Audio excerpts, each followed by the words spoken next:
So I wanted to share a story with you. Once again we are coming to you live from the Situation Room of the White House, National Security Council. So, some of my favorite stories I'm able to get down, and one is Sony Corporation of America. It was I left Shippensburg University. I was class president at Shippensburg University. Let me tell you a story real quick. I run for class president my freshman and my fall year because when you're coming into college, the class doesn't have a president because they just got in the So I lost the election in the fall of 85. Fall 85. So I pledged Sigma Tau Gamma in the spring of 86.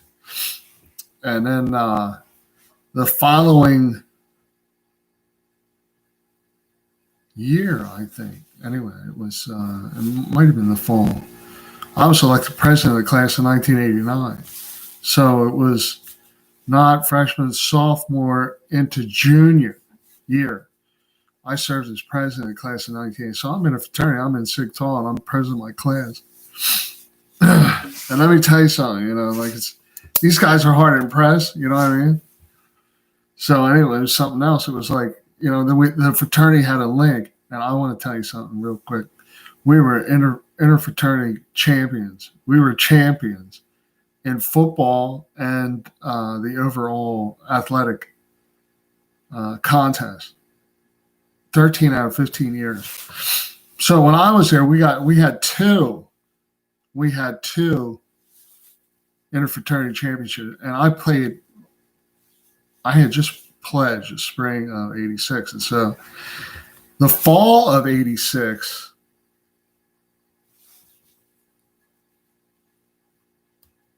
let me see, fall of 86. Yeah, no, the fall of 86, it was a nice semester. I can tell you that one. But I was vice president. I ran for vice president, Sigma Tau Gamma membership. And I was elected vice president. I had served Rush chair two times Rush chair. So we had Rushes at Sig Tau Monday, Wednesday, and Friday. The main thing was when we were losing like all of a sudden we lost 30 guys. Like, you know how you get one of these pledge classes. I think they had 22. They had 17, I think, in the pledge class. Sig Tau, spring of 85. Spring of 85. Mark Bender, United States Secret Service. Bender, Ackerman, Allbuck, Agency, Axel, Bates, Bender, Boyer, Cannon, Chaplain, Clapper, Claus, Cracker, Crompton, Cunningham, Michael Dunmore, Duffy Duke, Egan, Gordon, Gunningham, Heiser, Wong, Jacoby, Keck, Kiefer, Kessacola, Corey, Lay, Lessig, Lipschitz, Lucas, Martinson, Martin, Mays, McAdams, Zucker, Roman, Sanders, Shatson, Softhouse, Sprague, Sullivan, Thomas, and William goes on. And then when I pledged, it was Burnt, Friedel, Johnson, Kelly, Clevin, McDowell, Todd. Two of my pledge brothers that pledged. Two of them to pledge. I want to tell you a story. Initiation night, just real quick. Just tell you a real quick story. Things were a little different back in 86, spring 86. Needless to say, things were a little bit different. I was down 25 pounds. 25 pounds. And I was estimating the other day the amount of sit-ups and push-ups that I did. It's over 10,000.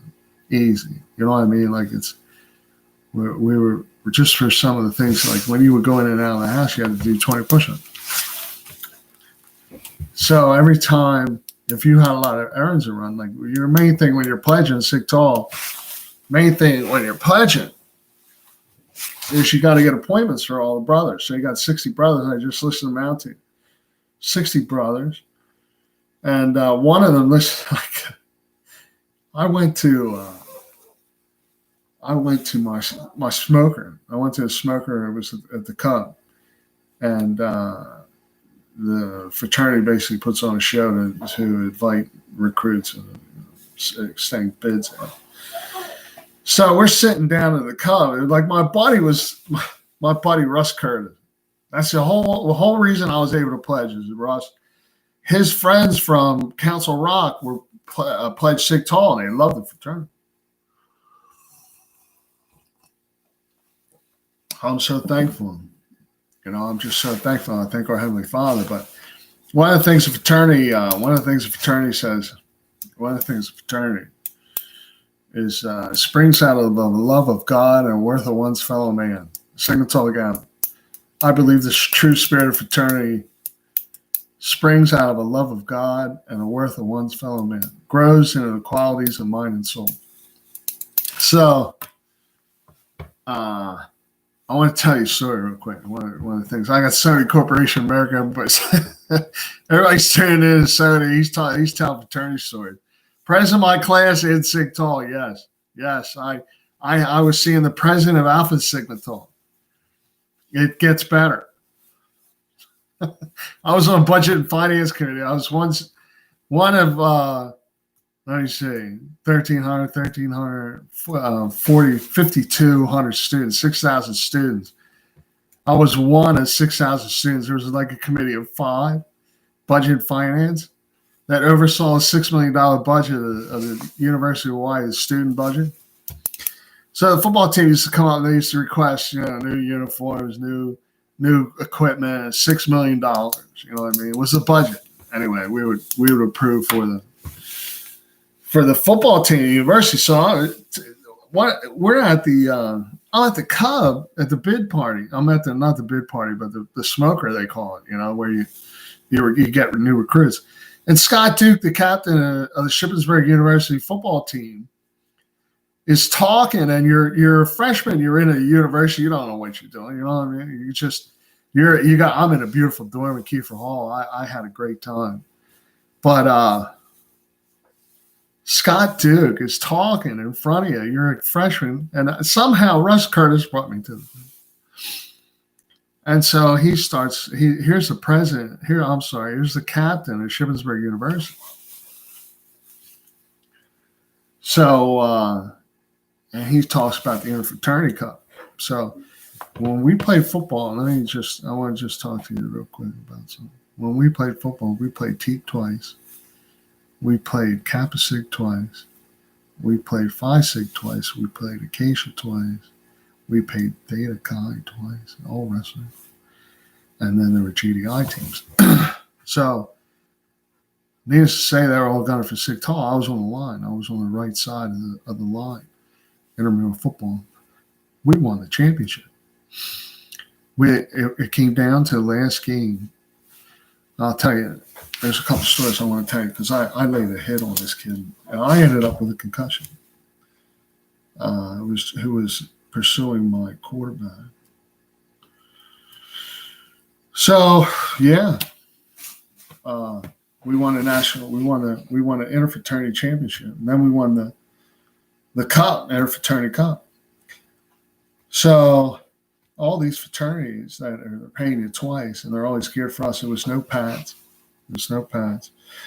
So the last play of the season is this GDI team, and they're independent. They're totally, they do anything to beat the fraternity, the top fraternity football team, which is what we were for years. Let me tell you something. I just got on that line. I hit whatever was in front of it. I just hit it. I hit it the whole time. There's a guy. It was a teak. It was like, please, Harry, just hit me. We were so good. My fraternity was so good. Our quarterback was Scott Winger, and he used to run and pass. And I am telling you, man, they couldn't catch him. And my side was always solid. Listen, I got to tell you a story. There's a black guy that's beat me on the outside, and he's a GDI. And so I'm getting beat repeatedly. He's getting in a quarterback. So I go into the huddle, and I'm going to tell him in the huddle, and then I hold, like you're being strong. You're saying, maybe this time I can get him. Oh, no. So I go into the huddle the second time, and I said, look, I can't block this guy. So my brother, Jeff Egan, the United States State Department, my brother, Jeff Egan, the United States State Department, says, Harry, let him in. So I don't even block him. He runs in from the outside. Well, Jeff Egan hits him. with his elbow, knocks his teeth down his throat. I never saw the guy again. And the funny part about it is he's there one play and then he's gone. And I'm talking a lifetime. I haven't seen him. So my brother, Jeff Vegan, is a Ben Salem middle linebacker. Ben Salem, Pennsylvania. He was chiseled out of Jim Thorpe and all the famous football players in Pennsylvania. My brother, Jeff Vegan. I don't know how I was on the front line blocking the sick tall. I have no idea to this day. But let me tell you something, it was grueling. And you're talking, your fraternities might be a little athletically inclined. We had the Theta Chi's were all wrestlers. So you're saying at the minimum, and then I was blocking a teak, also a semi-pro football player, Doug Pugh. So he was swimming coming in. He was swimming. You're not going to get hands on me. I'm coming in, you know what I mean? He did that a couple of times, but I got in on his chest once. But he was good. And he actually came over to visit my side, and then he went back to the other side. So it was like I played against a semi-pro football player. I don't know, silly stuff. But we were in a fraternity. They were geared. And, the independents, the last play of the game, Winger threw into the end zone. Listen, I got to tell you something. We ran out of time. So the other team won, right? It's like one of these goofy technicality things. And so the official says, no, wait a minute. Let's put six more seconds up on the clock. And so we run one last play, and Wingard hits Brian Duffy in the end zone, jumping way high in the air with Mark Benner next to him. Now I say Secret Service, Brian Duffy's big Boston, Red Sox, Boston, everything, and he catches a pass. I saw it because we were out of time.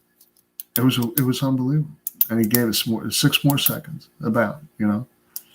One last play, and they caught it in the end zone. We won the championship. It was unbelievable. I saw the pass, and it was, listen to me. He jumped up in the air. My roommate was on the GDI team, but he wasn't playing. To tell you how crazy, let me tell you how crazy what was going on there in football. And that was the last year. All right, I hit this. Listen to, just to tell you, I want to tell you some nice stories too.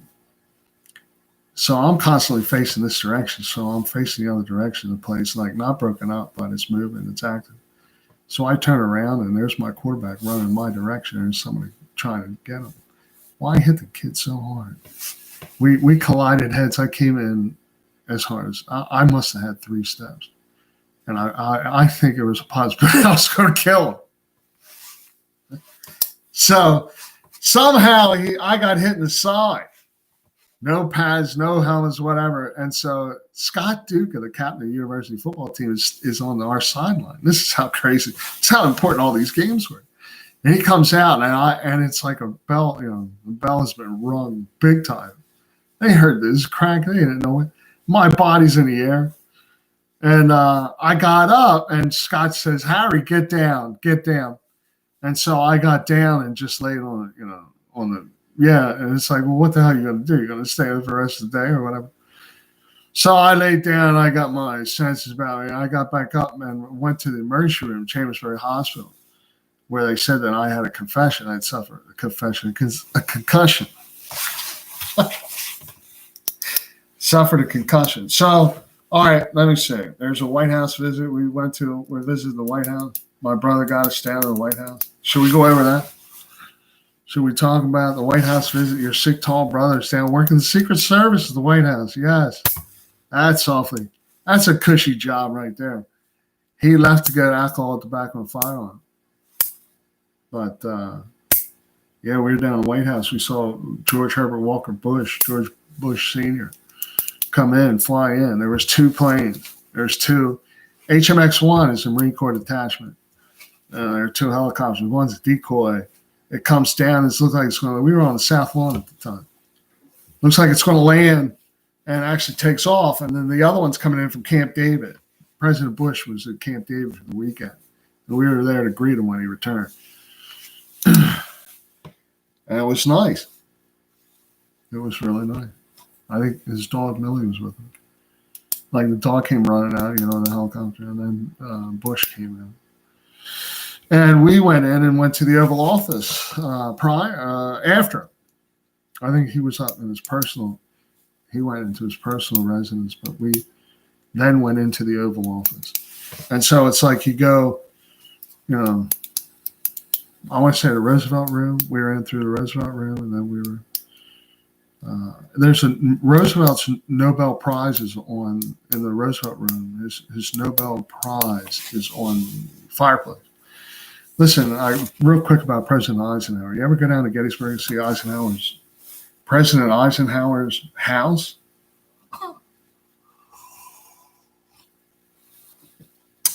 President Eisenhower's house in Gettysburg was the first home that he was able to purchase. Do you know that the Army, let me tell you some intelligence secrets. The United States Army kept General Dwight David Eisenhower, kept Ike at the rank of major for 12 years. President Eisenhower was kept at the rank of major for 12 years. So it's basically they got such torque on this individual. We're just going to keep him under the ceiling. You know what I'm saying? So Ike loved Gettysburg. I love Gettysburg too. I went to Shippensburg University as I'm talking to you. Went to Shippensburg University. I took my little brother down to Gettysburg. It's like big brother, little brother day. I had two of them. One, Tim Piper, fall of '86. Tim Piper. So I had just gotten in the fraternity, and then all of a sudden I got a little brother. And guys go their whole times don't get a little brother, or sometimes just to talk to you. I was first semester in, and I had a little brother from Lac Cove, and he ran for president of his class, and he lost. So I lost at first, and then he lost. My second little brother, Stephen Cotton, became Ray Dad's Wolf Brother of the Year, which is an honor that I garnished. Sigma Tau Gamma Brother of the Year. Okay, so you're interfraternity cup champions. 13 out of 15 years. Anyway, brother, to get to, I never thought of it. I think the class presidency had a lot to do with it. Brother of the Year. So my little brother, Stephen Cotton, was Brother of the Year, and he was president of Sig Tau. My little brother, Tim Piper and Steve Cotton, my second little, and that was I was the vice president of membership at the time, and that was in the spring, 87, 88, I'm trying to think. Anyway, thank you, Jesus. I'm very fortunate, I was down at Union League in Philadelphia with my brother, Matt Sullivan. Matt Sullivan is quite the articulate, loves Ronald Reagan. He just lost his father recently, but anyway. It's been a privilege to be able to talk to you. We want to get to Sony Corporation. We want to get to, the White House visited the Oval Office. So I don't know if you've ever been in the Oval Office, but it's pretty. We actually there was a rope over the door, and you stood at the rope and looked in, and there's lighting. See the ceiling? It's like an oval with recessed lighting. It's all lights underneath this thing, and it reflects up and then shines up the whole room. I just saw President Kennedy when we were in the Oval Office. And then we went back through the press room. Like the press room, like you see it today, is pretty small. You think it's like this half decent big. It's cute. It's like this. I know why Kennedy went out and recorded his press conferences elsewhere. We were in the Roosevelt Room. We were in the Cabinet Room, and then we were at the Oval Office. I was with my fraternity brother, Mark Benner, United States Secret Service, and he pledged before me. So these are just little stories I'm going to pass on, and we're going to get under the 20-minute mark here. I got all night, and we're approaching the 4th of July, which is the best part of it. I love the United States of America. And wait until you find out how much our Heavenly Father loves the United States of America, United States Marines. So we got 20 seconds. Oh, let me tell you the presidents. Washington Adams, Jefferson, Madison, Monroe, Adams, Jackson, Van Buren, Harrison, Tyler, Polk, Fillmore, Pierce, Buchanan, Lincoln, Johnson, Grant, Hayes, Garfield, Arthur Cleveland, Harrison, Cleveland, McKinley, Hoover, Roosevelt, Truman, Eisenhower, Kennedy, Johnson, Nixon, Ford, Carter, Reagan. And I stop at Reagan because it's the rest of it. St. Michael, guide and protect. Thank you for joining.